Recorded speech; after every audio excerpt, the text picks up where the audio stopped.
Troglodytes, you Neanderthals and hairy knuckle dragon apes, everybody in the red pill manosphere and all the good faithful family, welcome to the Good Faith Podcast, where we maneuver around toxic debauchery, attempting to find harmony with our fellow man and dissect society's caustic degeneracy. If it's a pre-apocalyptic dystopia that you seek, then look no further, because here it is. I'm your host, Ninjah Bullet. We understand you could have been a million other places and that time is the most precious commodity that any of us have, so from the bottom of our heart, we'd like to extend our gratitude with you all. Viewer and listener discretion is advised. Due to the sensitive nature of some of our topics, we hope you'll shield youngins from some of the vulgarity that may be spewed here. I doubt there's going to be a whole lot of vulgarity. We're two classy guys, two high-value men, upper echelon type, so... we're going to speak with class and dignity and not, not that normal, smut that we're used to talking about here. It's smut, Bill. But it must be noted that the views expressed by the panel are not necessarily the views of the Good Faith Podcast. We are no fiduciary. We assume no culpability of investment performance as a result of following our financial advice. Our simple aim is to entertain and inform.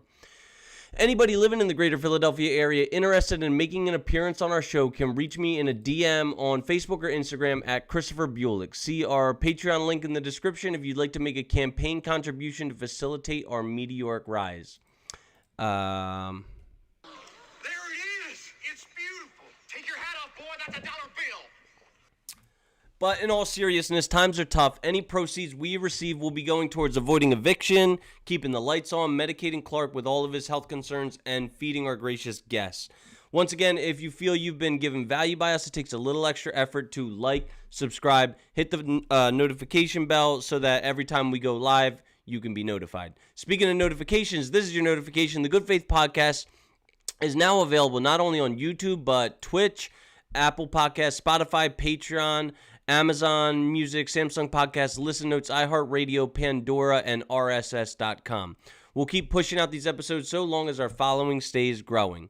And the path to notoriety will be for our listeners to spread the good word of the pod. If you have somebody in mind who would agree with our content, if they might be informed, even if they want to be like a ridiculous troll, I don't care. I have a saying: my trolls move me closer to my goals, because they really do. If they give me watch time, if they give me engagement, if any views, any comments, like, it's gonna bump me up in the algorithm. So literally, there's no such thing as bad publicity. Send a link to your friends and family. Our objective is to have a balance between the red and the blue. So if you have somebody in mind who enjoys listening to podcasts, please spread the Good Faith Podcast. And now we will get to our fragrance of the week, which is Vintage Heroes Noir. It's kind of like a knockoff Versace. It's like it smells just like Versace, except you can get it for one quarter the price of what you would pay for Versace. Shirt of the week, H&M. Slacks of the week, Jeffrey Bean. I got the jungle green slacks on. Tie of the week, Van Heusen. Hat of the week, Trenton Thunder. Guys, you know my saying. I say look good, smell good, play good.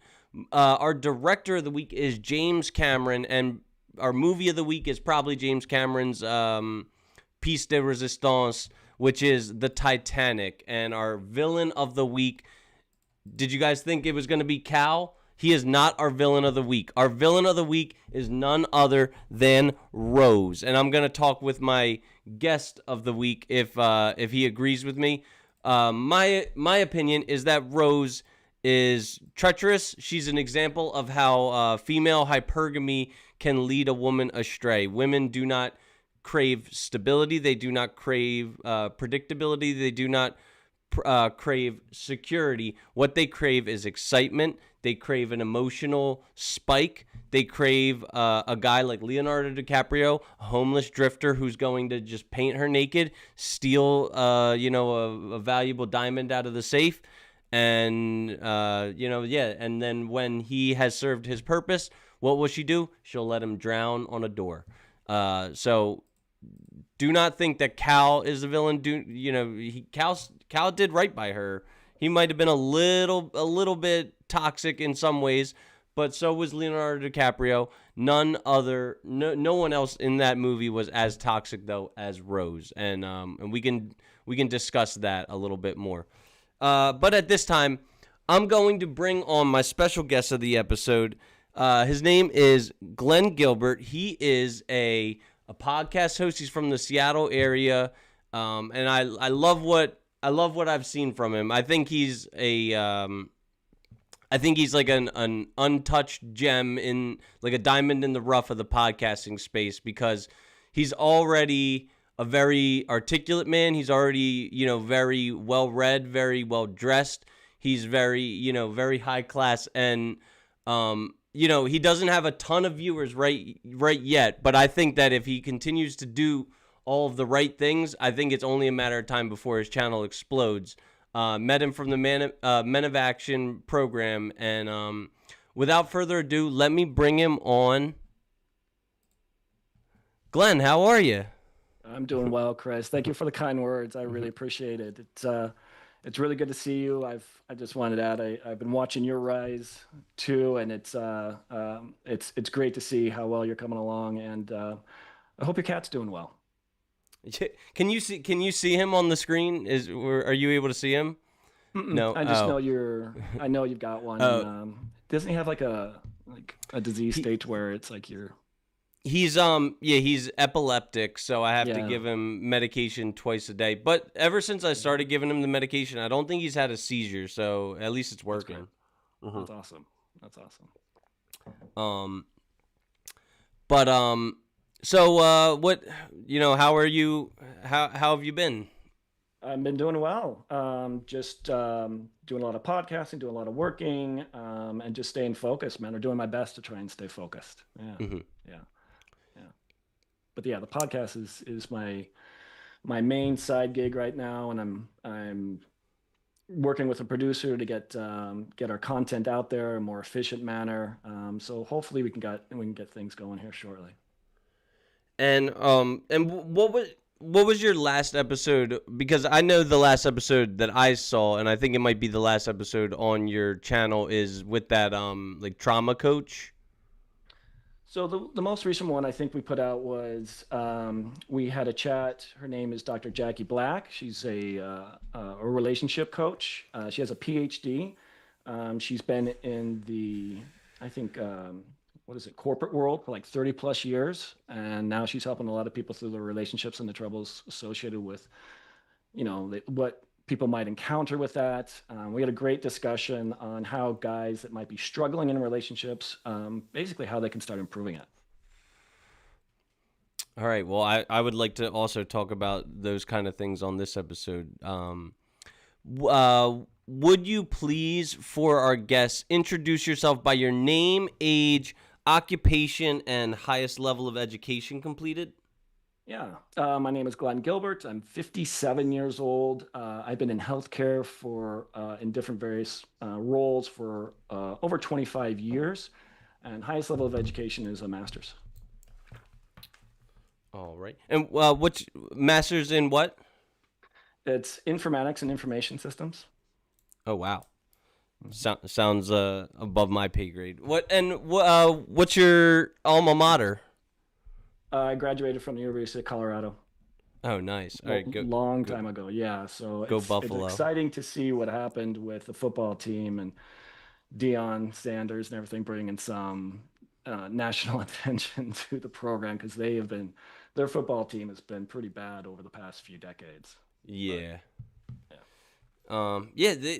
He turned that team around super quickly, because I remember, I think it was like maybe 2 or 3 years ago, they were a 2-win football team, and then Deion got there. He brought with him his son Shador and Travis Hunter, and they instantly became like at least a 10-win team, I think.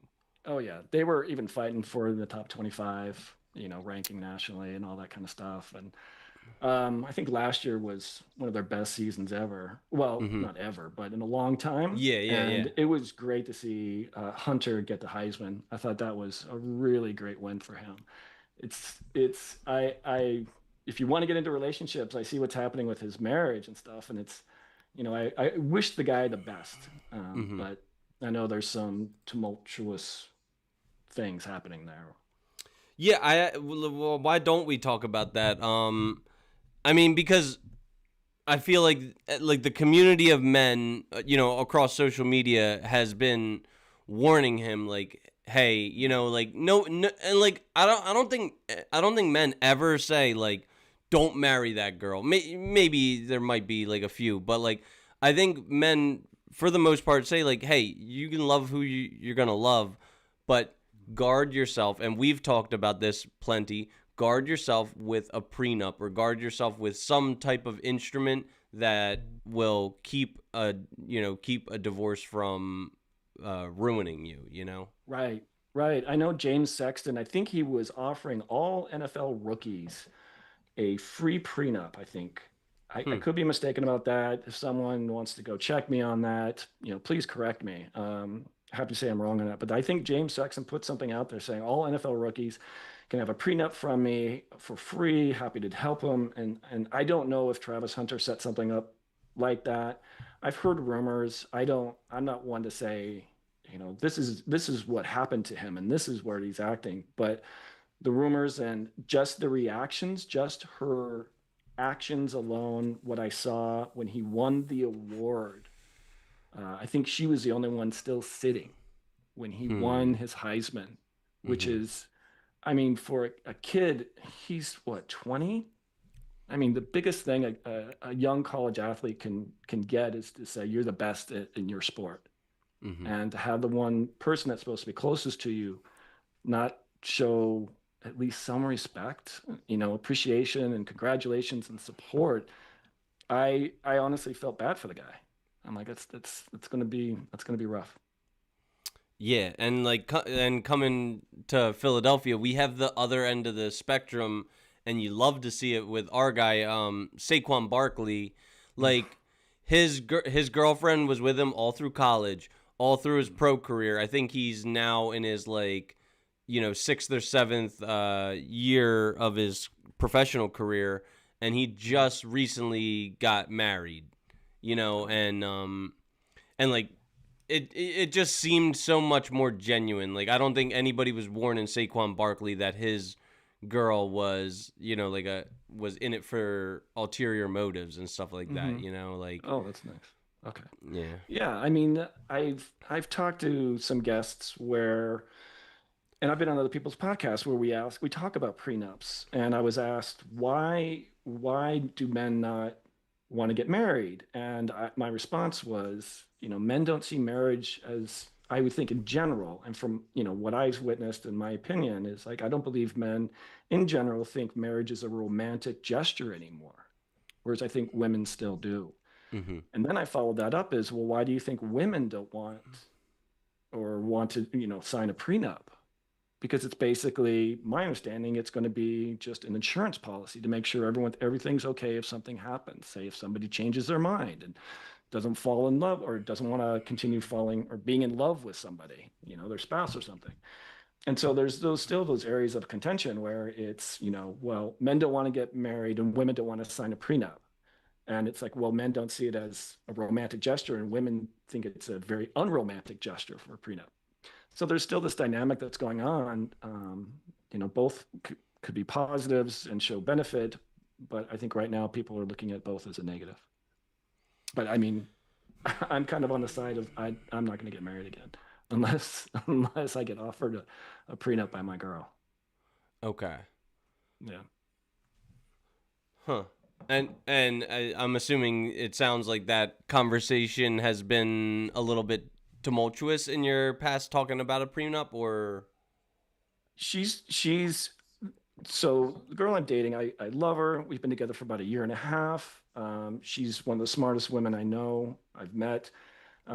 She works at a tech company. She's a director. She leads a group of, I think it's like 12 people, and most of them are men.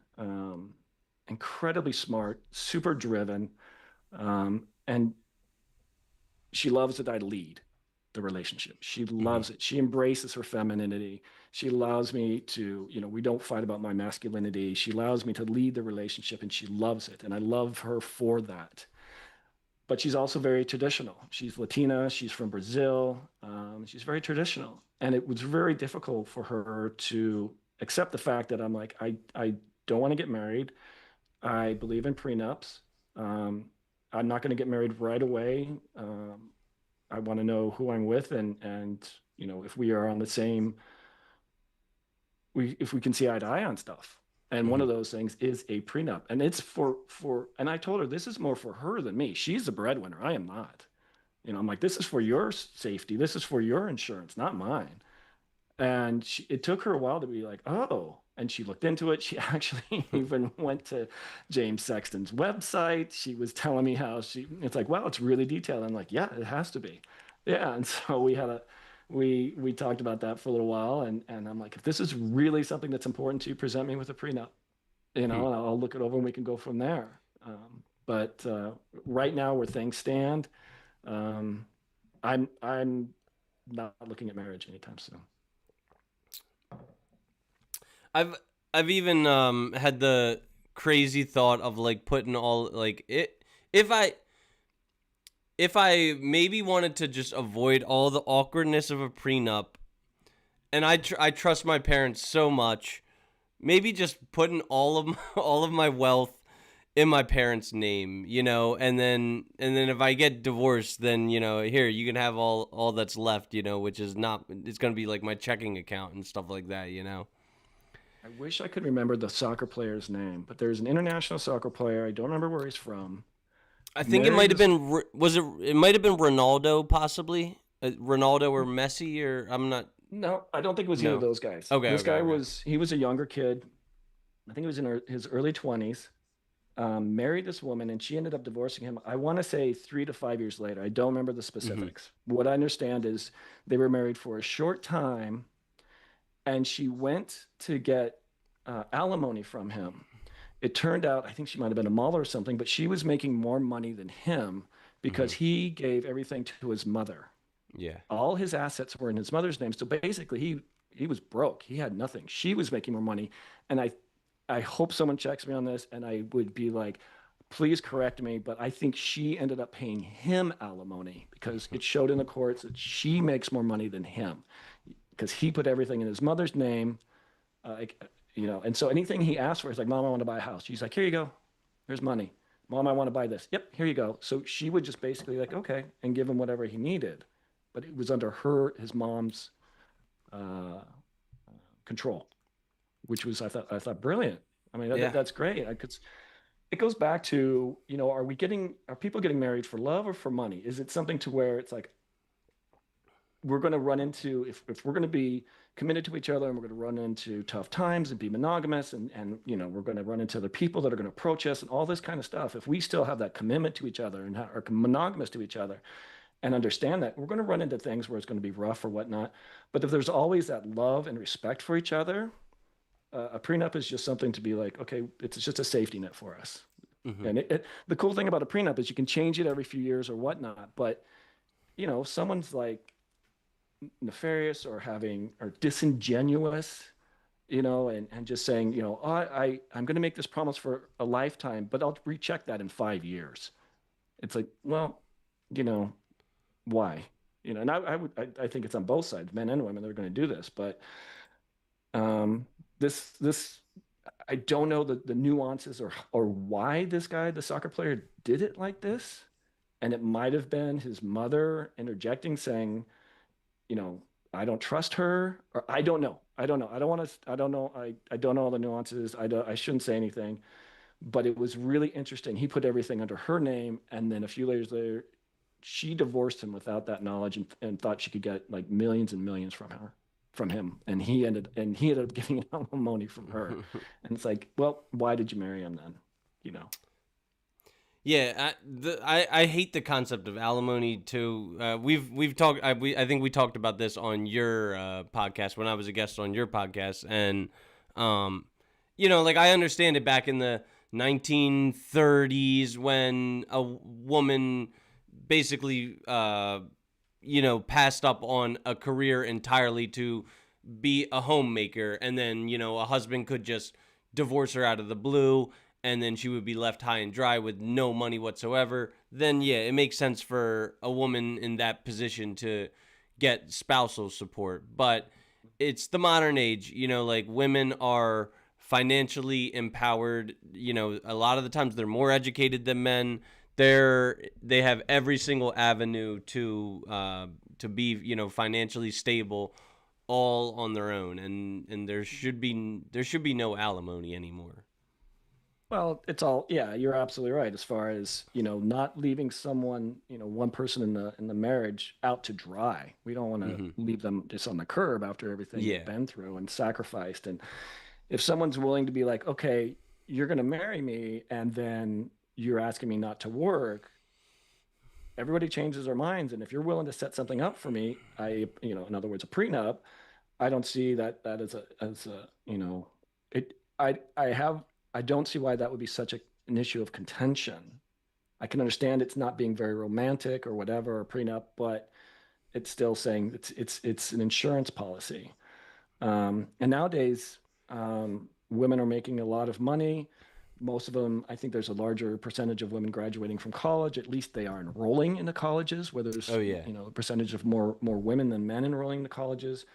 Um, so, one thing I was thinking about was, I wonder if Travis Kelsey and Taylor Swift have a prenup. I was thinking about that too. I guess they probably don't, like, the tabloids don't discuss whether these celebrities got prenups and stuff, but like I would bet a huge portion of my wealth that Taylor made him sign a prenup. Like there's no way that she would risk 1.6 billion dollars or something like that. Yeah, there's a lot of money involved there, and she's obviously a billionaire, and I would be really surprised if nothing was prepared. I'm sure she's had a lot of people talk to her. I'm obviously not a legal scholar, I'm not a lawyer, I'm not any kind of divorce attorney or anything like that. I don't know the legal system, but it would seem to me it would be somewhat, um, not very smart on her part to, like, let's put an insurance policy in place in case this doesn't work out. Which, as we all know, all of those celebrity weddings and relationships last forever, right? No, they don't. And so I would be really surprised if they didn't have something set up. It doesn't seem like the amount of money and fame and everything that's associated with both of them is something to where they would, risk it for the courts. Hmm. Yeah. Yeah. So, can we have your handle for people to find you on, like, social media? Yeah, so IG, it's the podcast is the Glen Gilbert Connection. You can find it, on social media across the board. Instagram, YouTube, X, TikTok, all those kinds of things. You can find me on IG at Glen R. Gilbert. And there are, like, periods in between those, right? No, no periods. Oh, okay, no Yep, periods. just Glen R. Gilbert. Yep. All right, Glen R. Gilbert. All right. And can you tell us you already said your relationship status is you are in a relationship, and what's the duration of your longest relationship? I was married for 11 years. Oh Um, wow. Okay. yeah, a while back. And my current relationship, we've been together for about a year and a half. Okay. Yeah. And what are your spiritual beliefs? I think I heard you once say this, and I'm gonna quote you, Chris. I kneel at the altar of science. Okay. All right. So you're one of So those. That's fair. I'm one of those. With that being said, I think there's a lot of comedians out there that look at spirituality and science and that kind of stuff, and it is something to where if it came to me and like, here's evidence of uh, God, and here's you know proof, or however you want to put it. And I think it's like, you're not supposed to question that, but I would be all in. I would be all in. Hmm. But there's a lot of stuff where I'm like, that just seems like unnecessary suffering, especially for children, animals, whatnot. I think children and animals are like the innocence of the world, and there's so much stuff out there where that happened to children and animals that it's heart wrenching. Yeah. I mean, it's the like the crux of every atheist is that, like, if there is a God, why is there suffering? Why did a God allow the Holocaust? And those types of like mysteries that us people of faith just cannot answer. I like to believe that God has a plan for all of us, and I have experienced this in real life, is that like sometimes some of the hardest tragedies that I've ever gone through, they might have just been God preparing me to help another person in the future go through that same tragedy, so but yeah, like 100%. it, yeah, it's all just interpretation on how you interpret the chaos of the universe. I have a friend. We've been best friends for over 30 years. He's very religious. He actually knows the Bible inside and out. He's Christian. He's debated pastors and fathers on what it says in the Bible. So I love him to death for that. Um, and he tells me, he's going through some times in relationships, and he's gone through some tough times, and he's going through some tough times in his relationship. And his first words are, God is guiding me, blah blah blah. This is where God is guiding me, and I support him 110% in this journey. I would never discourage him to be like, dude, that's don't do that. Just do something else other than what God tells you. I would never ever say that to him. If that is his journey, I support him 110%. Absolutely. And I also support atheists or agnostics, so long as they are not preachy. Just the same way that I support, people of all religions, just so long as they are not preachy. Because if there's one thing that I hate about people, it is. I used to have like an acronym built up. We used to say "Iriu Biamu." I respect you only because our opinions align. And there's this like mutual disrespect that occurs these days in society when two people have a difference of opinion. They use that as like a basis to just disrespect each other, which I think is like awful. Yeah. Yeah. No, I would agree with that 100%. It's really difficult to see. That's why I try and do my best to look at it from somebody else's perspective. What you're touching on, what resonates with me with what you just said is politics, and how challenging that can be to have a decent relationship with someone who disagrees with your politics. Hmm. Like, I grew up not knowing or understanding or being taught about politics. I lean left. My grandparents were conservative. My parents, I think for the most part, were conservative, and I think my dad changed over later in life. My oldest brother, I believe, is conservative, but I've been, not to pull a Bill Burr thing, but I've been harassed for my voting and my leanings by family members, and then I've been harassed because I own a Tesla by liberals. So Bill Burr once said, I think to promote some material, he said, I think it was during Trump's first election, where he's like, Trump's pissed me off so much I might have to vote for a woman. And he just sat back and watched things happen.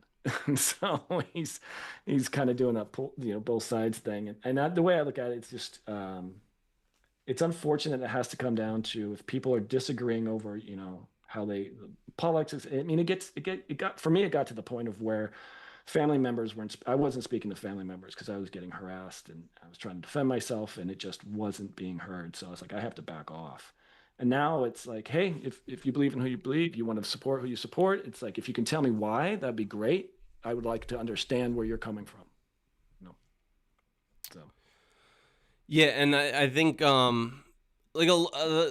like people have a tendency to marry who they marry, but people also have a tendency to like stick with their own kind, and like whether it's based on races or age, age, decades, or religions or nationalities, all that stuff. They actually found that the biggest thing, the biggest like the biggest demographical, like camp that people do not commingle in is political. So like there are more interracial couples than there are interpolitical couples. There are more intra-religious couples than there are interpolitical couples. Like people do not vibe with people who are of a different political opinion of their spouse. And I don't know. Because like I'm a '90s kid, and I remember it. Like I remember like who you voted for was your own business, and like we didn't like hang signs on our front lawn saying like I'm voting for this person and stuff like that. And I wish we could go back to those times when it was just pulling a lever in a voting booth and no one knew. Yeah. Yeah, it's definitely an area that can easily produce contention and easily create some division. And I think it's all about how people are approaching it. And are they going to be open-minded as to why somebody else is thinking that way? Is the other person going to be open-minded as well? Or is it just going to be something to where everyone's going to be like, my guy's the best, and all of the problems are because of your guy, and my guy is the only one that can fix the problems your guy created. I think both sides think that, and it's kind of unfortunate how divisive things have become. Yeah, for sure. So, all right. So let's change topics real quick. Actually, as a matter of fact, I'm gonna do a quick advertisement. So bear with me real quick, guys. Let's talk about whether whoever you voted for. That's none of my business. But I'll talk about what is my business, and let's talk about who you should be voting for your wealth advisory. And obviously, you should be voting for the top dog in the wealth advisory space, Joe Ventura at Eden Advisory Services. Joe's been in the investment business for over 40 years. That's 4 decades of helping everyday people, whether it be teachers, entrepreneurs, or retirees. He's building their path to financial independence. Whether you've got 5,000 or 5 million, Joe and his team treat every client like a millionaire. Eden Advisory Services is a registered investment advisor headquartered in New York, but they work with clients across the entire country. They clear all their investment transactions through Charles Schwab, a name that millions can trust. From basic budgeting and credit repair to comprehensive wealth management and estate planning, even financial, legal, and insurance strategies, Eden Advisory Services is your one-stop financial partner. Joe Ventura is more than an advisor. He's your financial guy. Hundreds of people have come to know and trust Joe Ventura's advice with millions of dollars under management. So if you're ready to take that next step, whether it's fixing your credit, planning for retirement, or leaving something behind for your loved ones, start with good faith and let Eden Advisory Services guide the way. Visit EdenASC.com to schedule your free consultation. Eden Advisory Services, LLC is a registered investment advisor in the state of New York. Registration does not imply a certain level of skill or training.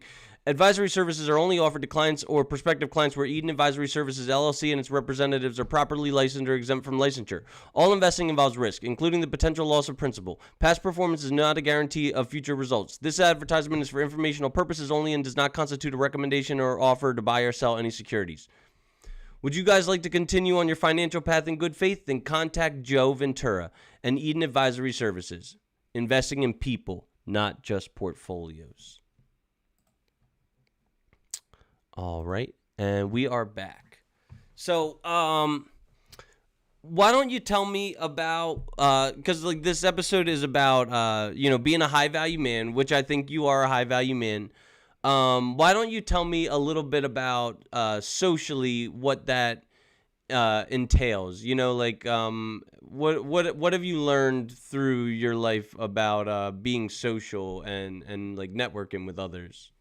Well, I appreciate the kind words, Chris. I don't consider myself a high value man by any means. I've seen some guys like that. I think guys that are high value have a great social network, have a killer business they're running. They're fit. They take care of themselves. In other words, they eat right, they sleep right, they exercise right. They're doing everything for themselves as far as staying healthy, keeping their mindset right, helping others if possible. Those are the kind of guys I think are like high value. I'm just trying to keep up. and just trying to do something out there to help some other people. I don't know if I could. My social network is not anywhere near where I want it to be, and I'm working on the podcast where I know it's not anywhere near I want it to be. And my career is what it is. It's been a couple decades, of working in the healthcare field, which I feel very fortunate to have been able to do. But I think something like a high value man is something that I look upon those who I consider high value and see what I can do to emulate that, or I guess Michael Sartain always talks about reverse engineering. How Mhm. did they get there? And then kind of go back to where they started from, and how can I replicate that? Is there anything I can do to emulate that or replicate or do as well? So, but I So, appreciate the compliment, man. That's well, all right. So I guess I'll rephrase the question, because I would assume, sure. like, if you took yourself at, let's say you took yourself at 25 or even 35, I assume now you are higher value than you were at that time, or would you disagree? I would say at those times, I felt at 25, I was at a point in my life where I needed to do something to basically survive. I was looking at years, maybe just being a checker at a grocery store Hmm. for the next 20 years. And I thought to myself, there's no way I can't do that. I can't accept that. There's got to be something better. My brother got into healthcare and he suggested I look into it too. My cousins are in healthcare. They suggested I look into it, and I did. And I struggled. It was really, really hard.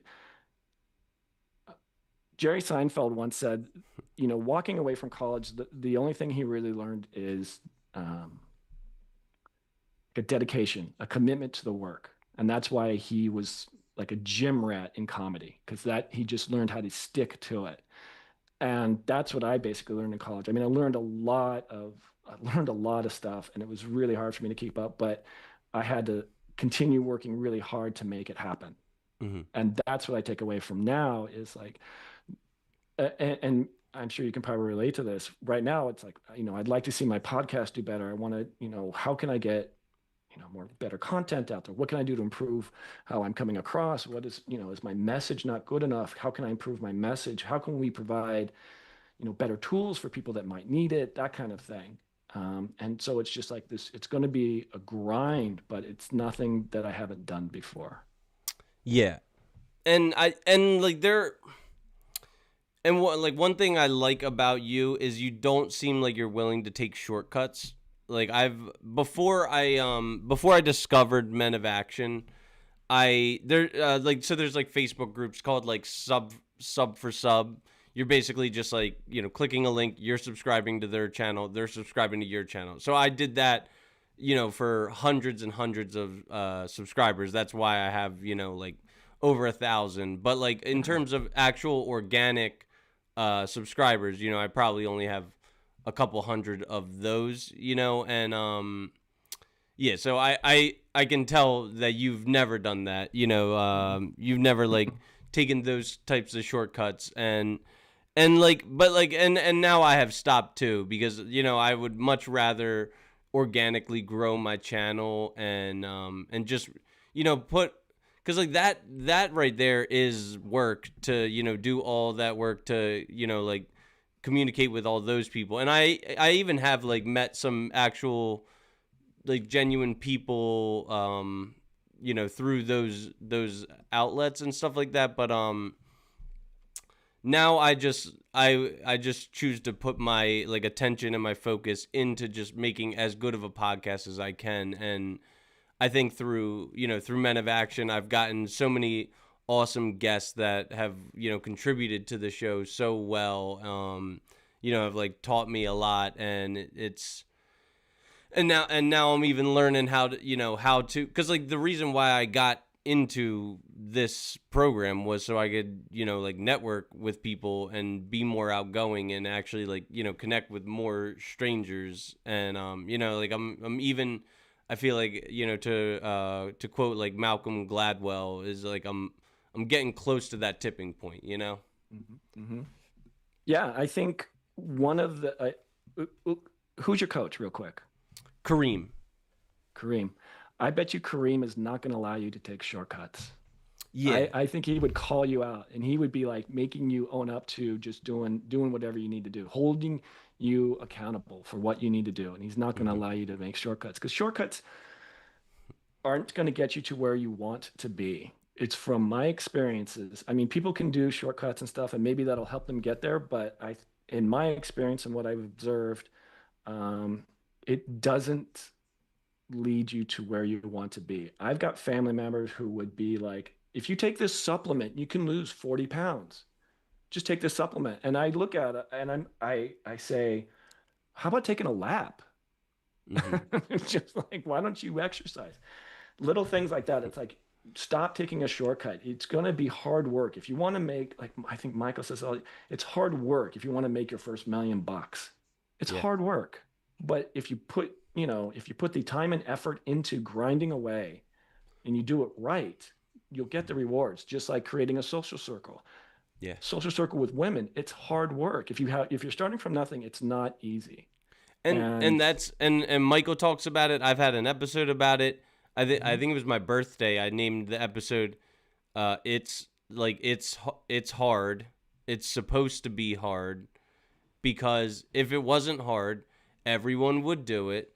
Everyone would have it, and it would be valueless. Like money, a social network, status, all these things.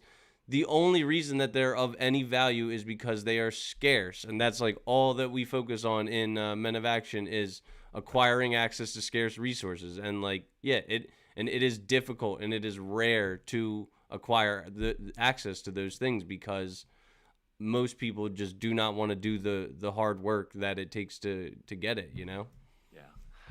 Yeah. I'm going to give a shout out to Rollo Tomasi and his community of Reignite. It's like Michael Sartain and Men of Action, Rollo Tomasi and Reignite. These communities are there for men who understand that it's gonna be hard work, and women can join it too, from my understanding. I mean, it's no problem. But guys are joining this not because it's easy, because it's hard.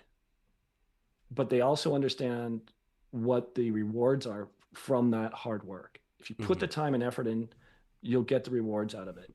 You're putting the time and effort in to create a social circle of largely women, because you'll learn from them, and because they will, if you do it right, they will begin to trust you. And that's how it grows. You're like, this is a safe space. He's a good guy. He's a safe guy. I feel comfortable around him. My friends feel comfortable around him. I mean, it can really reap rewards, but it's really hard, because there's always that, how safe is this guy really, for if you're looking to grow a social circle mostly of women.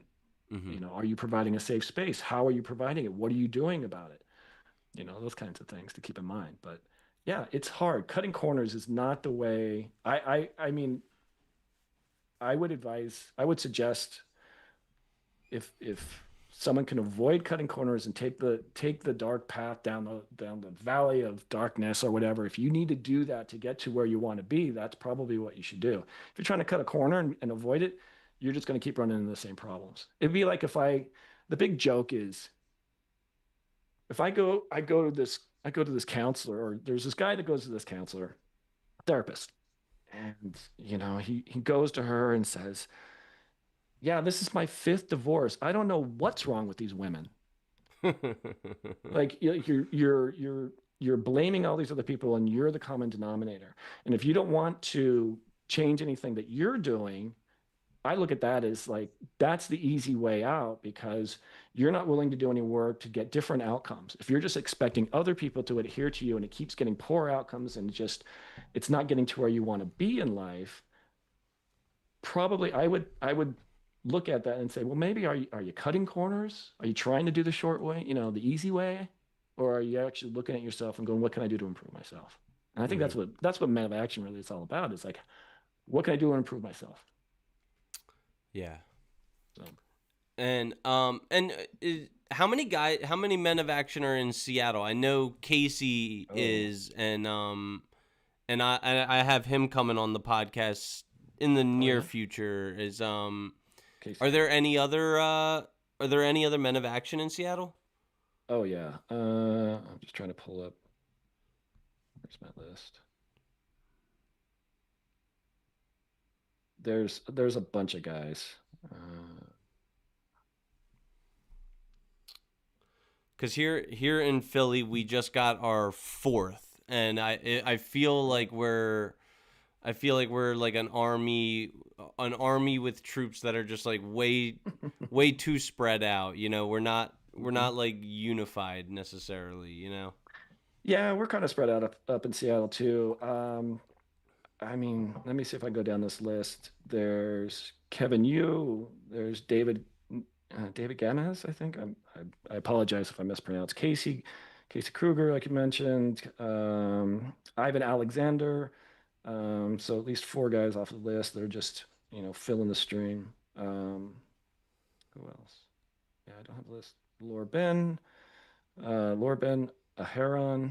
Um, yeah, Kevin Yu's really been doing a lot of events. He's been doing really well. So Jujuwan Hendricks used to live up here. Hendrickson used to live up here. I think he's down in Texas now.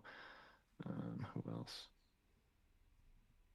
Those are the guys off the top of the list I could find. Okay, so it definitely does sound like you got much more. Yeah, we than got a few. just four. Tristan Kyle is another guy. But yeah, good group of guys. Yeah. All right. So, this is here. We can. I got some questions on here, and we can. Maybe get a little sillier about it. Do you? All right, so you know how there's the man versus the bear debate and stuff like that. Yeah, I know where you're going with this. Go ahead. I think it's such a stupid debate, but this is my this is my man versus bear debate, and it is it's woman versus gorilla debate. So would you rather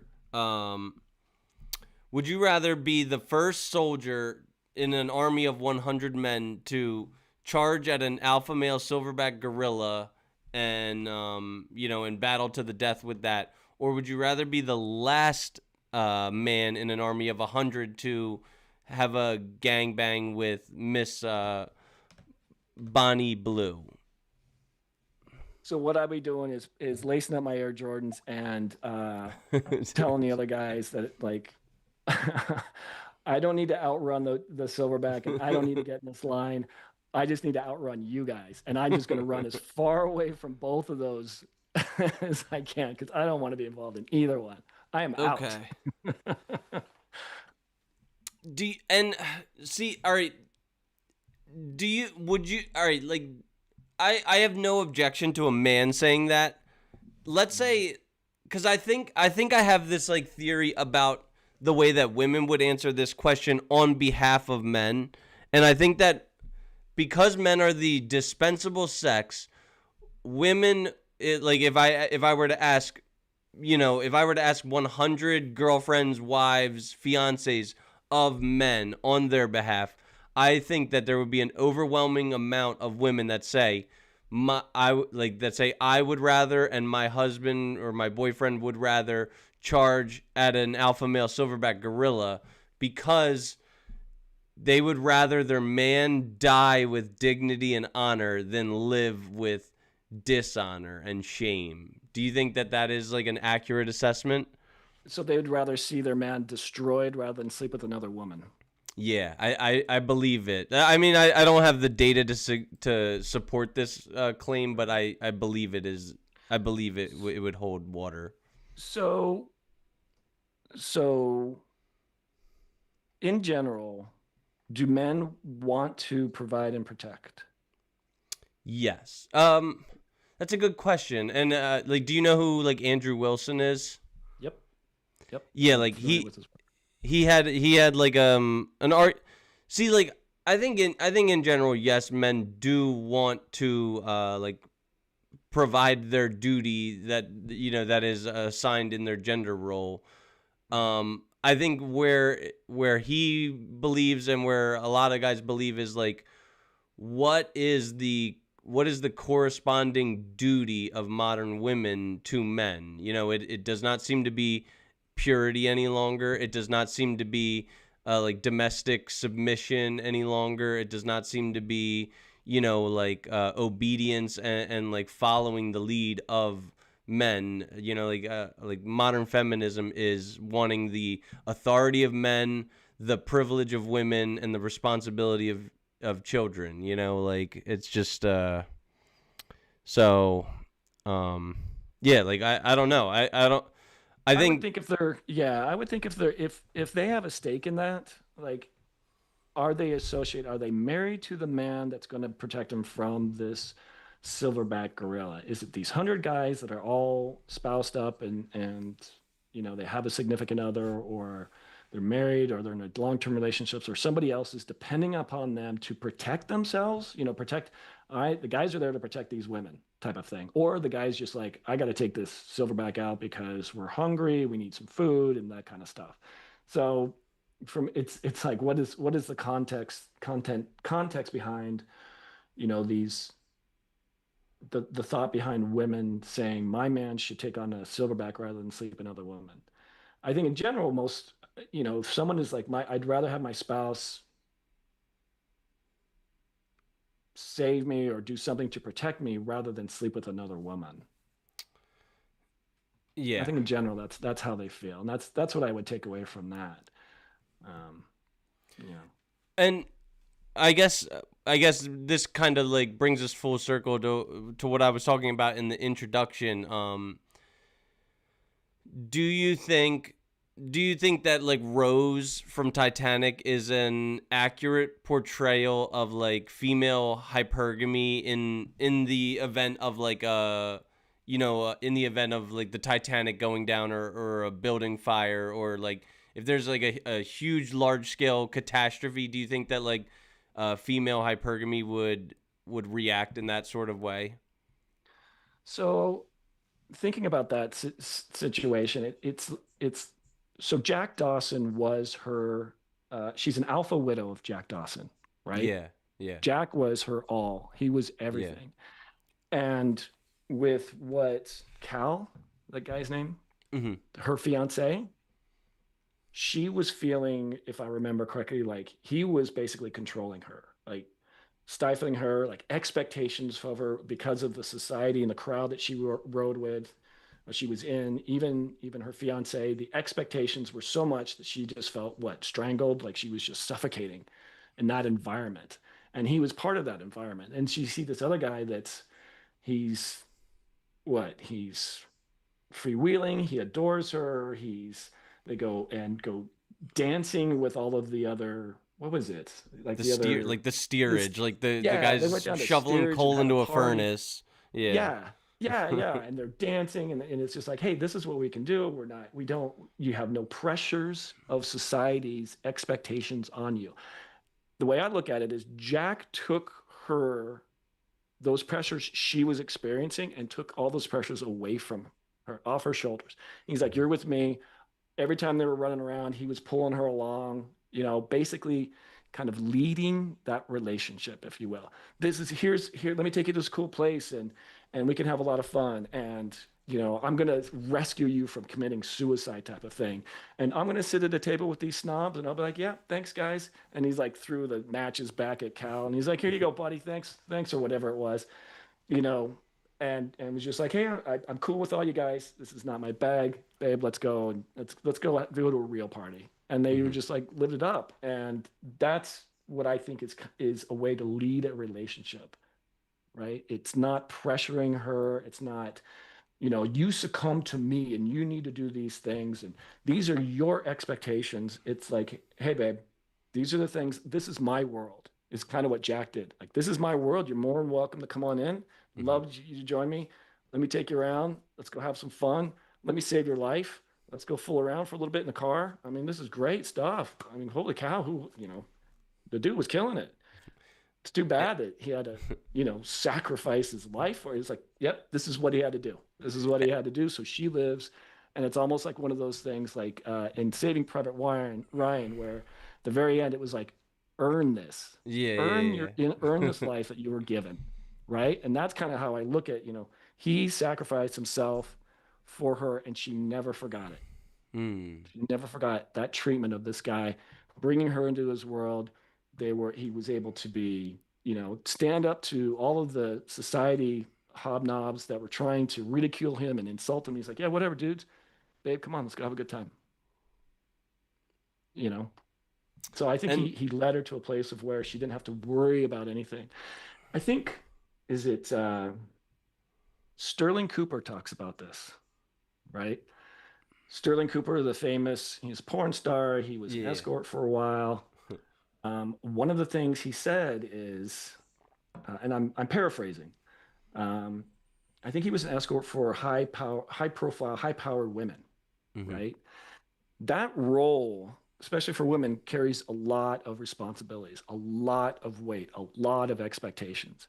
And he said his role, again, I'm paraphrasing, his role was to remove all of those stressors. Hmm. And he's like, I got you. I'll take care of it. You don't have to worry about anything. And I'm like, there's something to that where you take the woman and you let her know, like, you don't have to worry about anything. I got you. Don't worry about, I got where we're going. I'll pick you up. If you could wear this dress for me and the shoes, I think you're gorgeous in those. I would just love it if you did that. I've got a place for us. And then after, we eat, we're going to go to this other place and it's going to be fabulous. We're going to have a great time and we go dancing. And then after that, maybe we'll go into like get a dessert or something. You just, do this thing of like, this is my world. And this is, I want you to, I'd love it if you came with me in this world. If you're not, that's cool. That's fine. Not a sweat, not a problem. Like, more than welcome to join me. I think that's what Jack kind of did, and he let her, and that's why she was like never forgot him. Hmm. And the French girls are kind of like 19 or when did the Titanic was that in the 1800s or 1900s? I thought I it want was to like the say early 1900s. not, Wasn't it? yeah, I Like want to say I think it 1910s, was 20s, yeah, something like like that. yeah 1918 or whatever. the French girls were like 1918 like pre-selection, like he was basically like, yeah, these are all the girls that I've banged, like, so this is social proof that I'm like a high value man, There was there were French girls. What? What happened? Where in the movie he was dead? What? What? he was just he was just studying Mm. parables with them. Oh, was that like art? Yeah, Was he yeah, yeah. drawing them? Yeah, so he's drawing them and oh yeah, that's right. That's right. Yep. Drawing these babes. Yeah. Yes. That's a really good point. He's like, yeah, lots of women trusted me to draw them naked. And so she's Hmm. like, "Oh yeah?" I think, and Yeah. I think there might have even there probably was like a shit test early on in the movie, and he probably responded to the shit test by like by ignoring it, or maybe agreeing, and what do they say, to agree and amplify or something like that, Yeah, I and don't remember. Yeah, go ahead. Sorry. whatever he did, he probably responded to her shit test in a perfect way, and then that got her to be able to shut off her brain, and when it all came down to it, she wanted to be drawn like another one of those French girls, like Hmm. Hmm. she admired him being in control, him being the architect of his universe, and because at the beginning she was kind of like under Cal's thumb, I suppose. He was controlling, and I guess like paradoxically, Leonardo DiCaprio being so like because Leonardo DiCaprio was also in control, but he was in control of his own frame, not necessarily controlling. So that was how he was able to trump Cal. Yeah, I think if I remember correctly, one of the first scenes where he saw her, he was like staring at her and she's like, whatever, dude. And like walked away. You're in steerage, forget you, type of thing. Yeah, yeah. And then they later on he saw her trying to, about to commit suicide, self delete. Sorry. It's fine. And yeah, and I think she was shit testing him there. She's Mm. about to jump off the back of the boat, and he's like, excuse me if I'm not correct, but you're the one that's on the outside of the railing. Like she's Yeah. giving him this hard time, and she's about to jump, and so he's like, just come on, and then he saves her, and then from that point on, even though this guy saved her, her fiance was still trying to ridicule him and insult him, and he was like, yeah, sure. I look at that as sort of like if you're with a girl like in a club and the other guys, some other guys who just want to challenge that, like they say, hey babe, what are you doing with this guy? Look at my watch, and I've got like a Bentley out front. Isn't that awesome? Hmm. I've heard MOA guys say stuff like just go with it. Oh, do you really? Do you have $1 million watch? Oh wow, that's impressive, bro. Well done. Do you have a big car too? Just go to the nth degree to just, and it makes the guy just look really kind of bad and desperate. Yeah. But And yeah, yeah. yeah, like they what is Michael always says, if you wanna turn a girl at another guy, just talk shit on him, because Hmm. like talking shit is just such a anti-masculine thing to do, like Hmm. real masculine men, they just they either joke or they're able to agree and intensify. But one thing that like real masculine men do not do is be catty and talk shit behind each other's backs, because that is like, yeah. Michael, you remind me of something that I think Michael was saying is, and it makes me just laugh, where he's like, he says, and I'm paraphrasing again, and if Michael's listening or anybody's listening with Michael, please correct me, but I think he was saying, like, when a guy tells this girl, like, Michael's bad news, he's just using you, he's going to cheat on you, all that kind of stuff, I think he says the girls come at him even harder. Yeah. So I think he was saying stuff like, I wish guys would talk more shit to these women. I wish Hmm. they Yeah. would. Where it's just like, yeah, because the women are like, okay, yeah, he does he's a sexual dynamo, really? Or something, whatever. I don't know. I find it pretty funny. Pretty And funny. He's like, yeah, bring it. Yeah. this kind of reminds me of like Andrew Tate. What do you have like an opinion on Andrew Tate? I've listened to some of his stuff, but for me, it's when I came in to start knowing about the manosphere, it was with Kevin Samuels. Hmm. And I was in a really bad spot at that point.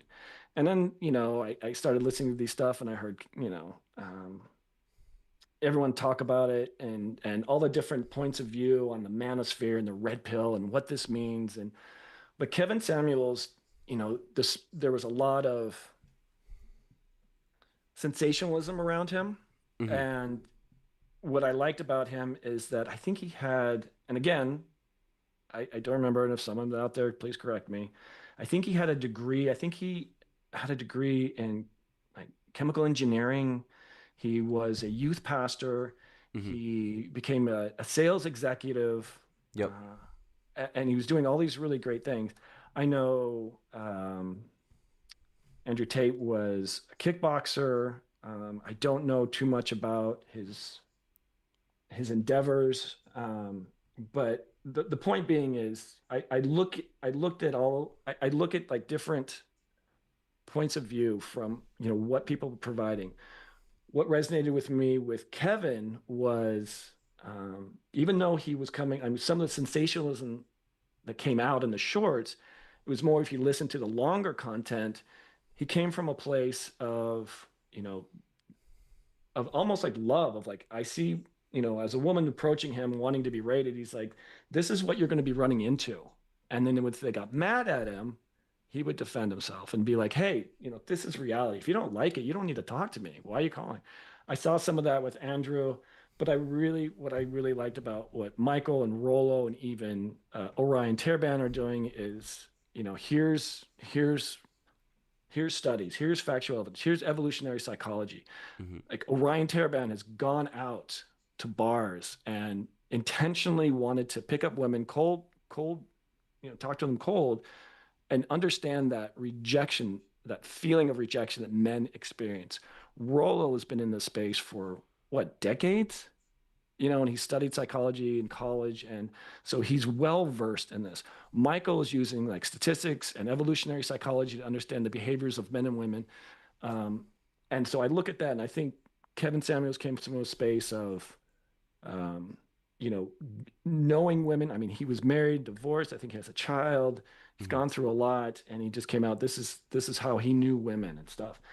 And so that's what I kind of am taking from everybody. It's like I'll take a little piece of, what are they saying, and what is this? Is this, are they angry at women, or are they misogynistic, or what is the message behind what's going on here? And so there's a certain level of, are they being sensational and insulting, or are they coming from a place of love? And I just kind of pull back from there. So I didn't watch too much Andrew Tate stuff. I watched the longer stuff of Kevin Samuels. I watched the longer stuff of, Michael and Rollo and Orion's work, even James Sexton. And I just look at the guys that have like studied it, been knee deep in it, and come out with some factual, observable evidence rather than, hyper, something that's sensational. I don't follow Andrew too much. I don't really, you know, listen to much of his stuff. So I really keep to basically the three guys, and then a little bit of like Michael, Rollo, and Orion is who I usually follow, and then a little bit of James Sexton, really. Okay. But I try and keep an eye. I like to hear all sides and see what they have to say. With that being said, it's like some influencers I've seen, it's like really disappointing. There was one influencer, I don't remember his name. I think Michael and Rollo had them on as a clip. The guy was saying men should stop going to the gym. Hmm. I was like, the gym is like the place for men to, that is their therapy. And I used to joke Yeah. about that like decades ago. I'm like, I go to the gym, it's gym is my antidepressant. It It's is. it's like, It's a natural antidepressant. Yeah. right, right. It's just like you feel better. Halfway through your workout, it's like, oh my gosh, I feel so better, and I feel motivated. And afterwards, you feel great, and you did something, you made an accomplishment and stuff. The hardest part is just like getting off your butt and getting in the gym. Everything else is like golden after that. And to have some guy, like pandering at this one thing that it's like men need to do. It's like just work out. You got so much testosterone, you got to work out of your system, and it's like do exercise, work out, do martial arts, something to work that out. And to have somebody be like, nah, you shouldn't do that, dudes. I would be This like, is no, that's not right.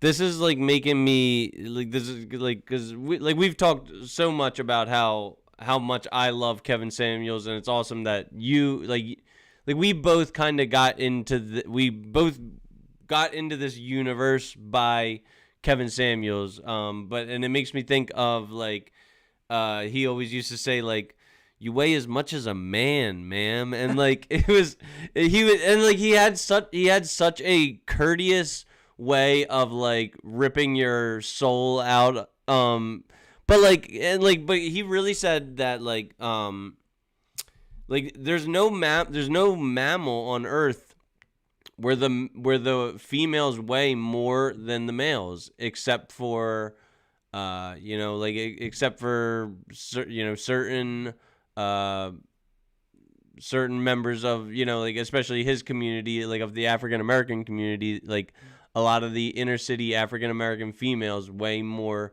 than men of their height, and it's like it's very it is very it's very discouraging, that because like men are very simple creatures. We don't want a scholar, we don't want a CEO, we don't want a girl who's ambitious or a girl who's able to talk about Newtonian physics. We don't want a girl who is like hilarious. We don't want a girl who's got like a super high status, or a girl who's like talented beyond belief. We want youth and fertility and beauty. Like those are the only three things that we want, and like in soft femininity. So for that, for like the only thing that we want to be like leaving our like communities of women because they are just unable to exercise and diet, it's like it's really discouraging because it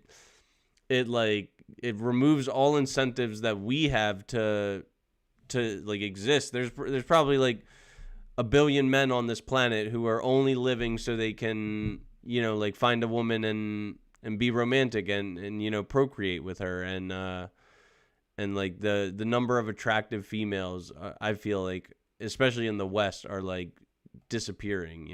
Mm. Chris, I'm gonna have to push back on you a little bit on that one. Okay. If I meet a woman that's an astronaut, I'm gonna be like, oh wow, and I'd want to figure out. I'd like to have a conversation with her. It's a plus. It's definitely a plus, right? But like, all right, would you take an astronaut, but she's argumentative, or would you take a beautiful girl? Wait, no. Would you take an astronaut?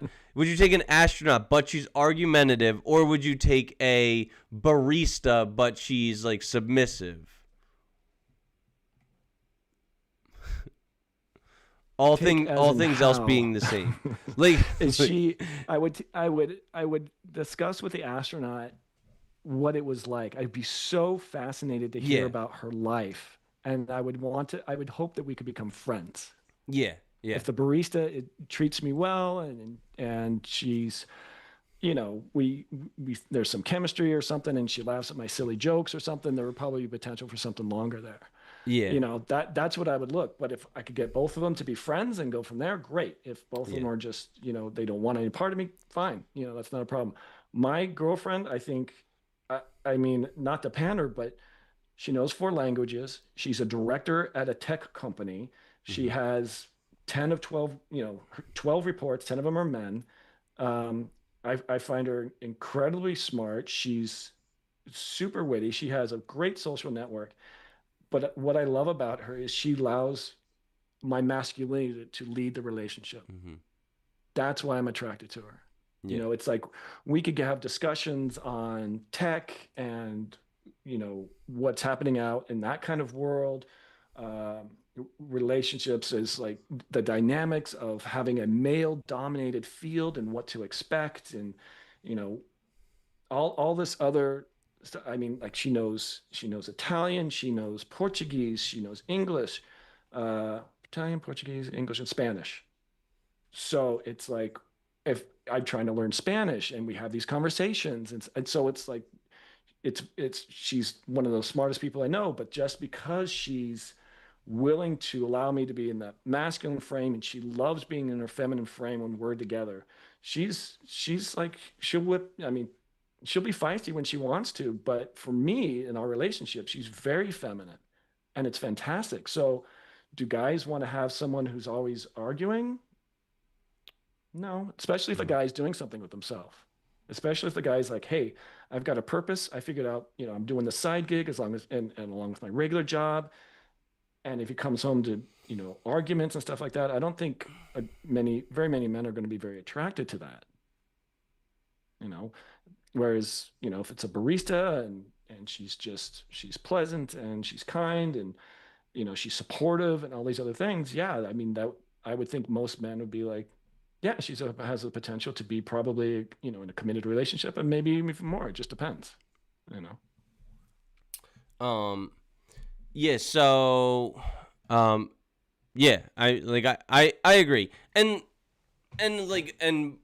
also, back to my point of men loving youth, fertility, beauty, and I'll include fitness into there, although like fitness and physique is kind of like beauty, but astronauts cannot be morbidly obese. Like astronauts are some of the fittest people on this planet and on any other planet. They are they're like exceedingly models of great health, and obviously I think Navy SEALs are the most prestigious elite group of humans on Earth, and right behind them is like NASA astronauts. That because that is how like prestigious you must be to qualify for that type of elite company. But really quick, I'm just gonna do one more advertisement, and let's talk about. Speaking of which, let's talk about the kind of things that you can eat on so you could stay in prestigious shape. So, guys and gals, I don't think it's any mystery that I take my physique seriously. I'm buckling down and taking it more seriously than I ever have. I cut out soda, I cut out breaded chicken, I cut out like all that bad stuff. I'm watching what my stuff is fried in. I'm just not even eating fried food anymore because they say that anything that's like fried in seed oils is just like awful. Getting into meal prepping. I'm having like I started eating protein bars and stuff like that, protein shakes. I started taking pre-workout so I could double my workout that I'm able to do in the gym. Working on muscles in my body I never prioritized before. I'm doing like treadmill climbs, fat burning, prioritizing my cardiovascular health over muscle mass and gains. I used to just eat whatever I craved and try to outwork a poor diet, and it was all to no avail. There are still times when I have to force myself to eat, but I need no coercion to munch on Holler Boys beef jerky. You can't just stuff empty calories down your big fat gullet. So here's the solution. Holler Boys beef jerky. They pack 10 grams of lean protein into a fantastic package, and the flavors are to die for. Whether it be peach bourbon, honey habanero, southern barbecue, Chesapeake Fuego, or the tried and true original. My personal favorite is the peach bourbon, but the southern barbecue is not bad at all. What's even better about Holler Boys is they're nice and local in tax-friendly Middletown, Delaware, and founded by a father-son duo. They just started tinkering with their backyard smoker, and through trial and failure have come to present some of the boldest and most memorable flavors I can recall in my beef sampling experience. Forget Slim Jim or Jack Links or Deets Nuts. Holler Boy snacks pack a great nutritional value in a filling serving size for an affordable price to stretch your dollar with flavor for days that'll make you holler. Their mission statement rings true to the Good Faith podcast that life may throw you around, but you can never give up. How true. Scan the QR code on the screen and find their link in the description to tap into the best beef jerky on the market. HollerBoysJerky.com. That's holler with an A. Holler Boys Jerky, the only good jerk.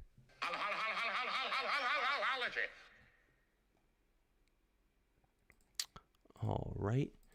And we are back. So if you could have any superpower, what superpower would you choose? I would choose to be able to travel faster than the speed of light. Okay. I think the speed of light goes like something like more than 186,000 miles per second or something like that. You can go back in time. You could see the Big Bang. You could see how the world formed. That would be my superpower, is like going faster than the speed of light. Okay. And if you could, so you'd be the Flash basically, and I'd be Superman because I'd be faster than the Flash there, Chris. Yeah, I mean I don't think the Flash could go faster than the speed of light, but he could go so fast that he could go back in time, which I don't know if that makes any sense. I'm sure, I'm sure if it. Yeah, I thought like the Superman movie where he turned the world backwards, like way back in the 70s or something. That movie where he flew around the world, made it go backwards for a second, then sped it back up. So reverses like Lois Lane died. Yeah. Okay, so wait, so is that a cartoon or is that a live action movie? That was like I think it was like Christopher Reeves back in the 70s or the 80s or something like that. Okay. Yeah, it was like not a spoiler alert. But yeah, so, in the end, he spun the world backwards. Yeah. So there's this version of Flash, and I don't know if you've seen the newest Flash movie, but it's called like Flashpoint, and what it is, and this is I love the like concepts of like destiny and fate and all that stuff. So what actually happened is Flash's arch nemesis is Reverse Flash. So Flash's arch nemesis actually killed Flash's mother, which sets Flash on the like trajectory to meet his fate and become Flash, because if Flash's mother never was killed by Reverse Flash, then he would never have the butterfly effect and all that stuff. He would have never became Flash and then Reverse Flash would never have existed. So it's so complicated. It's a mind fuck. But what Flashpoint is it's a story where Flash actually goes back in time and rescues his mother. And then what ends up happening is he just becomes like a normal guy, like just Barry Allen. He has no powers, and his mom is, his mom is alive, but it sets into motion this like ripple effect where like the Atlanteans and the Amazonians are like doing battle with each other, and Bruce Wayne's mother and father were never killed in a back alley. It was actually Bruce Wayne was killed in a back alley. So Bruce Wayne's father, Thomas Wayne, becomes Batman. And Superman, for some reason in this like alternate universe, Superman is like being kept in this like kryptonite chamber by Lex Luthor, and he's not there is no Superman in this universe. He's just this like lab experiment for Lex Luthor, and basically what has to happen is like Barry Allen realizes that he can either choose like the way that the way the universe is supposed to be, or he could choose his mother's life, and he eventually makes that ultimate sacrifice, to undo it. It's a really good story. Nice. No, that's amazing. Yeah, I didn't know all that. Yeah. If you're are you interested in any comic book stuff like that? I have an appreciation for the comic books of old. I mean, I've got a friend who was collecting them. They can be pretty valuable. So I have an appreciation for it. Okay. Yeah. Yeah, I love it. I mean my cat is his name is Clark. I named him after Clark Kent, and Nice. yeah, like I love comic books, especially like DC and stuff like that, I think they're so good. Nice. So, if you could engage in any endeavor in the entire world and you didn't have to worry about the threat of failure, what would be your like life's work if you could not fail? So that's really interesting. There's a quote by Winston Churchill: "Success is not final, and failure is not fatal." Right? Um, I think he also said basically it's important. What's important is the courage to continue. Mm-hmm. Right? So failure will only happen if you don't have that courage. Mm-hmm. So as long as you continue to have the courage to do the things you're doing, you should succeed. It may sound super simple, but if I can get my podcast going, that I think would be an amazing endeavor. I'm trying to provide some tools for men and women, but mostly, for men, because, men take up only 50% of the populace, but 80% of the suicide rate, right? What is it? 8 to 9% of men commit suicide after a divorce over women. So it's like there's a lot of men dying over stuff. For the suicide rate after divorce, why they are so, why it's so high over women. We can go into all these details, but what I'd like to think of is like if I can provide some tools, some resources, something to help just, a guy pull himself away from the edge, that's what I would consider a success. And that's what I'm trying to do now. And I think the only way I'll fail at that is if I just succumb to all of the inner fears of like, oh, this isn't going to help anybody. This isn't very good. Nobody's paying attention. I'm wasting my time. All of these doubts. I mean, and my coach is John Hindley with MOA, and he's keeping me on task. And as long as there's people out there that's going to support this endeavor, I don't see why I can't continue to do it. So I don't think, the only way I'm going to fail, or anybody that's going to fail, is if they just succumb to those kinds of, negative beliefs and thoughts. I'm gonna send this link to John Henley. I didn't know he was your coach, and I feel like he's right now as it stands. He's like the one coach that I interact least with because he's in London. I'm in Philadelphia, so like our time zones are.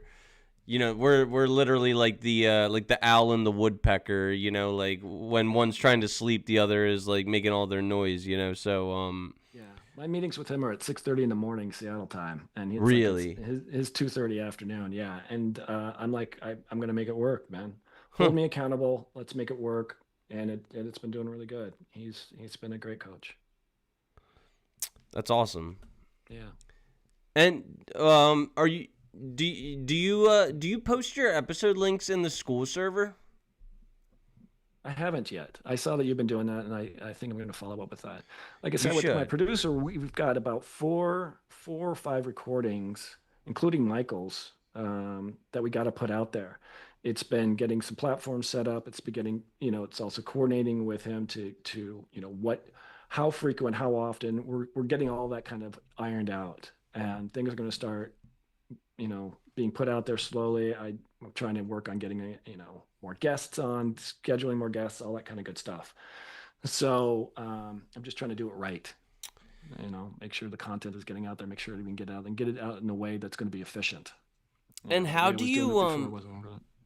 how do you source guests with this is going to sound weird, but like honestly for for the past like I don't know 24 guests that I've had, they were all men of action. How do you source your guests without using men of action? My girlfriend. I need to get one of those. So early on when I started this, I told my girl, I'm like, hey, I would really love your support in this venture I'm doing. It's really difficult. I'm having a lot of internal challenges, and to have you on board with this would be just a tremendous stressor relief off of me.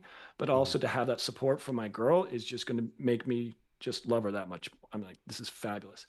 She has been killing it as far as reaching out to people on IG. She's been reaching out to coaches, people I think I would be interested in. Um, she's been doing a great job. I've been reaching out to a few people on IG. I did reach out to, I think it was Joey's got. I think we got set up. No, not Joey. I've got some people in MOA that I'm reaching out to. So it's Mhm. just making that effort. I think IG has been a great spot for reaching out to potential people that I would think would be interested in being on my podcast. A lot of them are coaches, um, maybe some relationship coaches. I think I'm following up on.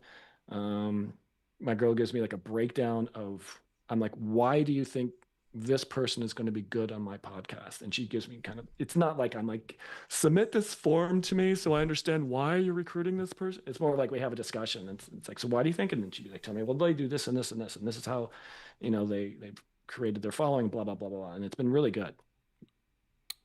Well, and it like one thing that I've noticed from this MOA thing is just how socially uncalibrated I've been my entire life, because it could be just something as simple as sending an event invite or like but I would love to, like think tank with you and just like learn from you of how you send these like invites cuz just like the simplest stuff, like so like in my brain it's fine or whatever, but like I'll like run it by in a group call and they'll be like, nah, like don't say that, like and like so I'm sure I've sent like some socially uncalibrated, podcast invites, event invites. I would love to see what it is that you say an example, and then I could like kind of like adapt it in my own way to send to other people.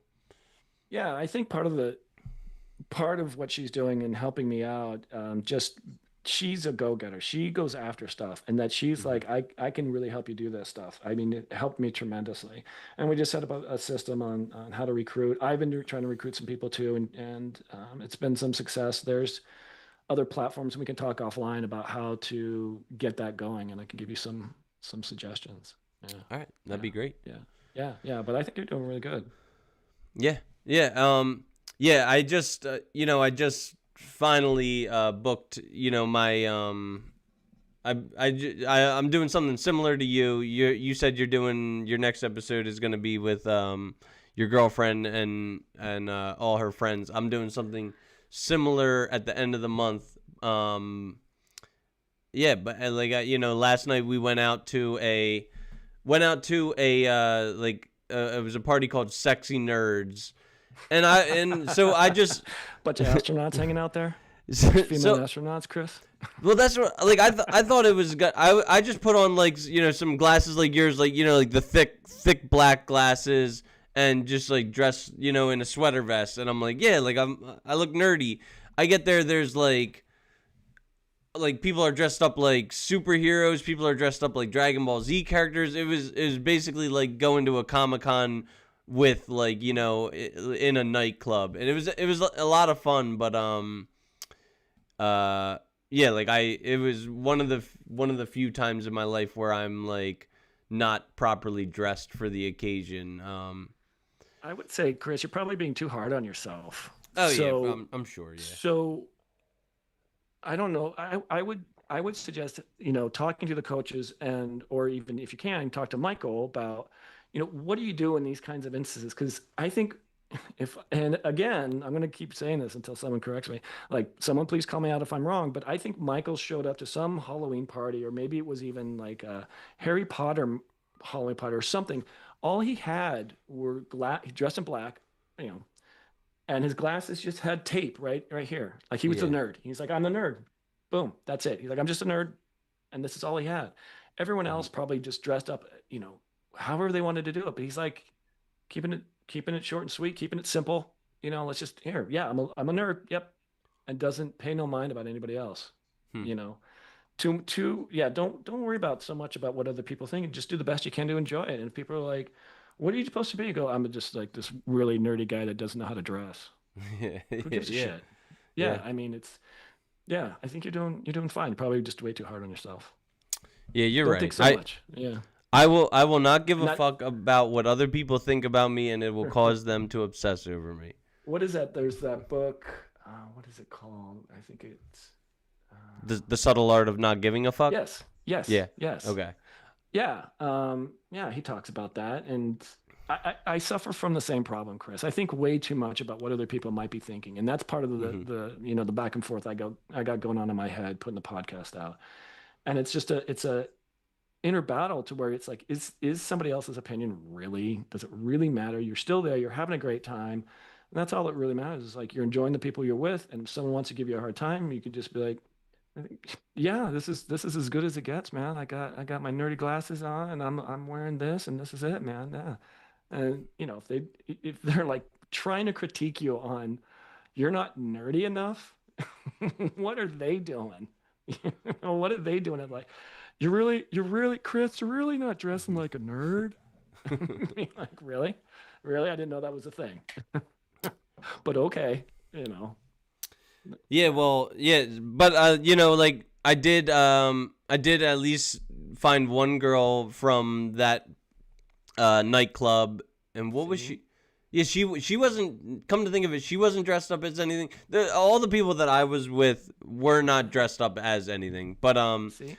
Yeah. But yeah, she's willing to come onto my podcast, and it turns out, a lot of the time, I'm thinking that I'm in such a logistical nightmare because Philly's a really big city, especially on the north side. It's built like a funnel.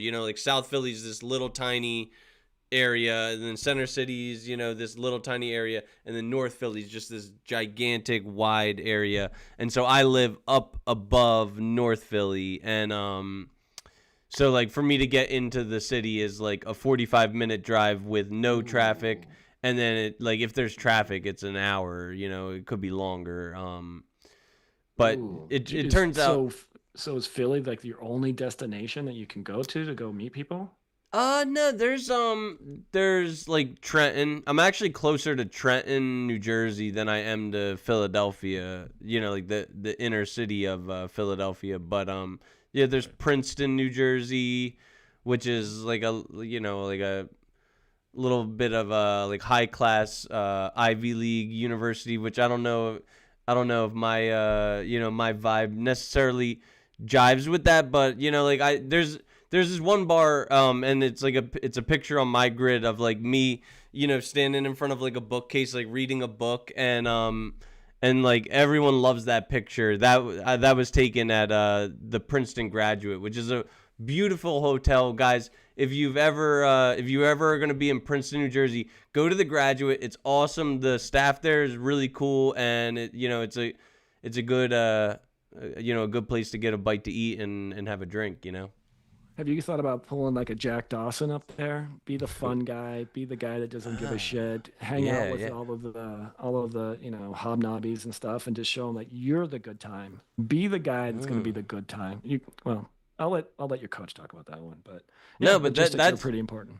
That's great advice, because those Ivy League girls, they're probably like their mom and dads are probably literally whipping their backs with a switch, like, you're going to get an A, and they're probably so stressed out. They just want to on a Friday night or a Saturday night, they probably just want to go out to a bar and meet some Jack Dawson who's gonna charm them up and and get them loose, Well, my understanding is a lot of those communities or that kind of socialite area, everybody knows everybody. They've probably grown up to everybody. They're familiar with who's who, and have some new guy come in there, maybe with a couple other girls, maybe like one other friend and like 3 or 4 girls or something, and you show up to like, oh, this is a Princeton bar type of thing, right? And you just play it from there. I mean, using the coaches and your social circle and all that kind of stuff. If it's only 15 minutes away or whatever it is, if it's closer than going to Philly, you can make it work. It's just putting the effort in to do it. But yeah, whatever. Yeah, and I also have I have a belief, like I said it about about value. It's like I think logistics are secondary to value, right? Like if Drake was willing to give one of these girls the time of day to be in the presence of his value, they'd hop on a Greyhound, they'd drive up to Toronto for 12 hours or however long that trip is. If you bring enough value, they'll go to the ends of the earth to absorb that value. Sure. Yeah. Is a woman going to go? There's always that classic example. I think Orion Teraband talked about this. Is a woman going to go out and have a beer with a local guy, or be flown out to Dubai? What has a bigger value? Yeah, I mean, and there is also danger and stuff like that. It's probably going to be a lot more uncomfortable going to Dubai. But Orion talks about it being like, what does he call it, that $100 million beer or something like that. Like so. Yeah, a $30,000 beer or something. Yeah. That's fun. But all right, so I'm gonna do our last advertisement really quick. And speaking of this, value and stuff, guys, one of the best values that you can provide to a girl is to be her Jack Dawson. All right, it's time we talk about a pressing issue. We all know that as men, it's our duty to perform, whether it's sketching her naked like one of the French girls, whether it's at the trading desk, whether it's pulling her from the ledge, whether it's rescuing her from the icy Atlantic Ocean. There's no description that does justice to the confidence boost that you'll receive when you blow her back off. Knock her socks off. How are you going to do it? With a limp strand of rope? Do you want to be the safe option? No. Do you want to be the life preserver, or do you want to be like the lifeboat? No. You want to be a big, strong, unsinkable steel Titanic. And do you want her to settle down with you after she's had her fun in the big leagues? No, you want to alpha widow her, or preferably stay in a committed monogamous relationship with her and don't die. But obviously, you don't want to go out. You don't want to go out like Cal's husband, who I don't even know if we see Cal's husband's face in the movie. We know that she's thinking about Jack. And why is she thinking about Jack? Because he's cold and he's stiff. He's taking those blue pills that are making him that way. The only blue pill we endorse at the Good Faith Podcast is It's Mr. Nasty Time Blue Pills. And yes, we're talking about those pills that are going to make you hard and stiff like Jack's frozen, lifeless body. Get the enthusiasm that Rose has for Jack Dawson, not the, tepid tolerance that she has for Cal, feeling like he's controlling, feeling like he's, a burden, like he's a bore. Forget overpriced Hims, Romans, and Blue Chews. It's Mr. Nasty Time has the real deal at an amazing price that won't let you down and can't be beat. And I know what you're probably thinking. What if she cancels on me and I'm all bricked up in my trousers all night long? I've tried these. They're so much more mellow than you'd expect. You can basically pop one or two at the very beginning of the night, and any girl who's going to, be, feeling up on you, she's going to know what you're working with. So, yeah, just like all the expensive name brands, Mr. Nasty delivers his products in discreet packaging, but for a fraction of the outrageous cost that they do. Around here at the GFP, we're about leveling up, and why not level up your sex life and check out It's Mr. Nasty Time to get your mojo back. Scan the QR code on the screen or hit the link in the description and guarantee yourself unrivaled pleasure. When her dual mating strategy has her playing picky-choosy between the bad boy and the little nice guy, you know exactly who to call. It's Mr. Nasty Time. All right. And that's Mr. Nasty Time's like one of my best friends. We're actually going to start a new segment. It's starting, I think we're doing it on the 27th, I think, or something like that. We're going to go around all of Philadelphia and like review food, starting with cheesesteaks, and we're going to rate them on a scale of 1 to 10. Nice. Yeah, so I think that'll be a cool little component of our channel. You gonna add like street interviews to that too? I do, yeah. Like my coach has definitely been encouraging me to. That we have like a difference of opinion, because my friend Nasty, he doesn't believe in all of this like men of action stuff. He mocks me and stuff like that. But I really do want to include men on the street interviews with that, because I think it would be better for sure. So does he not want to do like any like hold the camera or anything?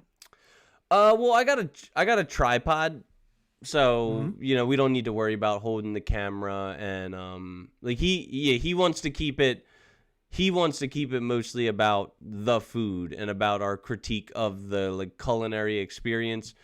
I want to the reason why I do everything is because I want to become social. I want to like meet more people, like that's the reason why I started this podcast. That's the reason why I joined Men of Action. Like the reason why I do everything is because I don't want to just sit in my bedroom, which is what what I did for a majority of my life. You set up a light, like if you're eating and you set up a light and you set up a camera and you guys are just talking about the food, it's going to be a magnet.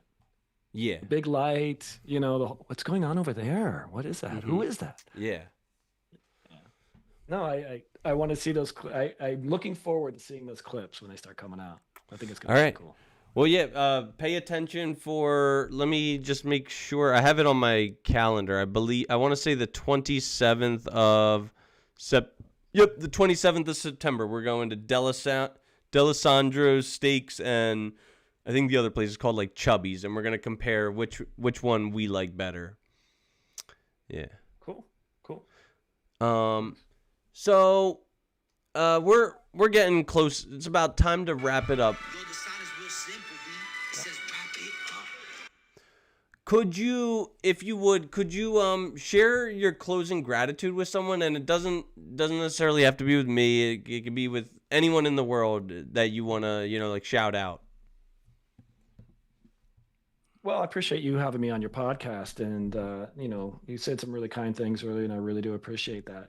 I think a lot of with the Men of Action, Rollo's community reignite, and even Orion Taraban. I've talked to Orion like just once, really briefly. I think I've been learning a lot from these communities. The coaches have been helping me out tremendously. I should probably put a lot of more effort into being more of a participant during meetings, but I'm still getting a lot of benefit out of all these communities. I really appreciate what my girlfriend is doing for me. I've got a friend, Bruce Flommer, that introduced me to the studio where I do my podcast, and just some of the friends in my professional world. They've helped me a lot through some of the struggles I've had to deal with that. Even going through school, I've had made some really good contacts and some really good friends even going through school, and that were just like, they know my struggles and they were still there for me. So um, I think that's kind of what it's all about, is like being able to understand your struggles, a person's own struggles, and being able to be appreciative of those that are out there helping you, and um, appreciative of people like yourself, Chris, that allow me to have a voice. Of course, yeah, and what I knew that this would be such a effortless episode, because I don't like. Do you ever like just come across somebody and you're just like able to talk with them? Like, I feel like we have this like rapport where we're just like we can go for fucking hours just talking about whatever. We could talk about the really serious stuff. We could talk about the the increased rate of homelessness and substance abuse and self-deletion of men, or we could talk about robot, sticking your your wiener in a robot, or we could talk about gangbangs and grizzly bears. Just by the way, we don't stick wieners in robots. I know. Oh, all right. So I'm a brand ambassador, right? Penis pills and beef jerky and wealth advisory.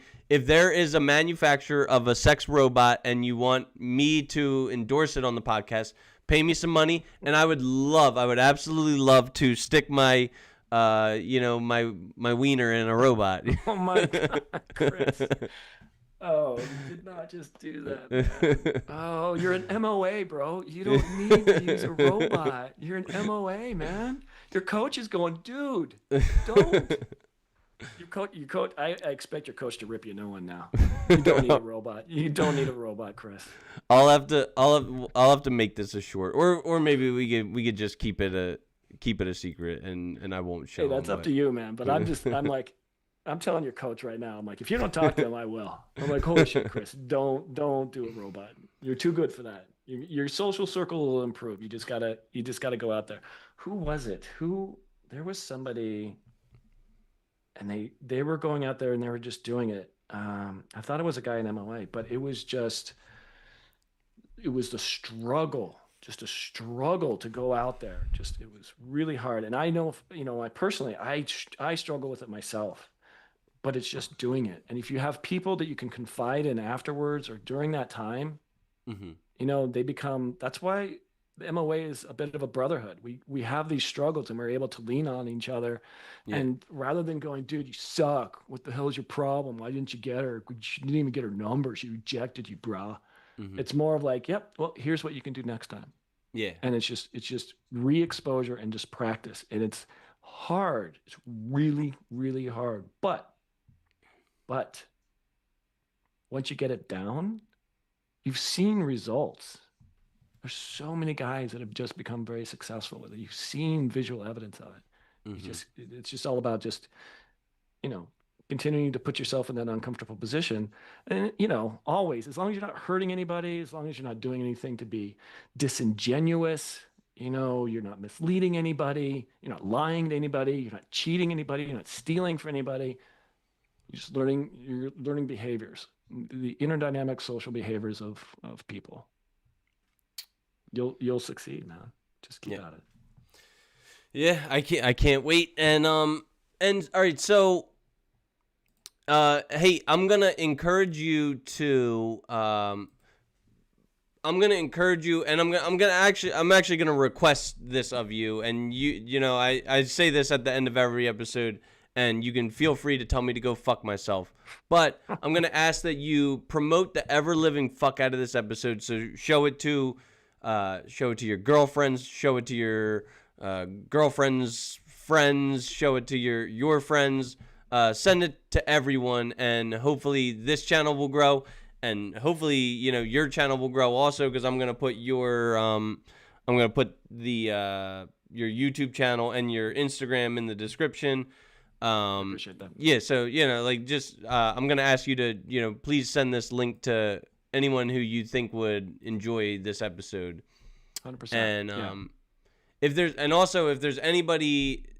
anyone who you think would make a good guest for my show, feel free to point them in my direction. I know I'm gonna shout out. I'm gonna share some gratitude and shout out a Men of Action, Ravine, who I had on my podcast. I was on his podcast. You should actually look into having Ravine on, but Yeah. he has a show called The Goat Show, and he's down in Jacksonville. But he met these girls in Las Vegas. They were both from Philadelphia, and then he was like, "Hey, I know someone in Philadelphia. Here, I'm gonna point them in Chris's direction." I think that's that kind of stuff that's awesome. Just helping a brother out when Right. you can. Yeah. No, I'll look him up. No, but yeah, I'll definitely be promoting your stuff, letting people know about you. I can tell you already, my girl has already looked at your podcast. Oh, she's God. probably liked. Did you say no, God? Yeah. Oh, I'm sure I've said something that has upset her. Oh, I'm sure. No, she thinks you're funny. No, you said, "Oh God." Oh no. No, you're funny. Yeah, I'll be sending out some likes and subscribes and the whole bit. Absolutely. All right, thanks. And I'll be posting this one on the school server. Guys, the next scheduled episode that we have is Friday the 12th, and it is Mark, who spent some time in Philadelphia. Actually, I think he might be born and raised here, and I think he went to Penn State. And then Miguel, who's also from Jacksonville, or Miguel, he's from some part of Florida. I'm finally realizing that Florida is like a gigantic populated state. I thought it was always just, I didn't realize how massive it is, how many people are in Florida. So I want to say Miguel's in Jacksonville, but I could be wrong about that. And he actually, he's a surfer. He actually rescued somebody's life a couple of weekends ago. Yeah, there was a surfer who was drowning, and he rescued him. So I want to talk about that on the episode. And he's also been all over Brazil, all over Rio. So, Okay. Yeah. Yeah, Florida looks like it has about 23 million people, roughly. I think, Sao Paulo? My girl's from Sao Paulo, Brazil, and I think that's like 10 million or something like that, just in that city alone. 10, it's something, 10, 15 million or something.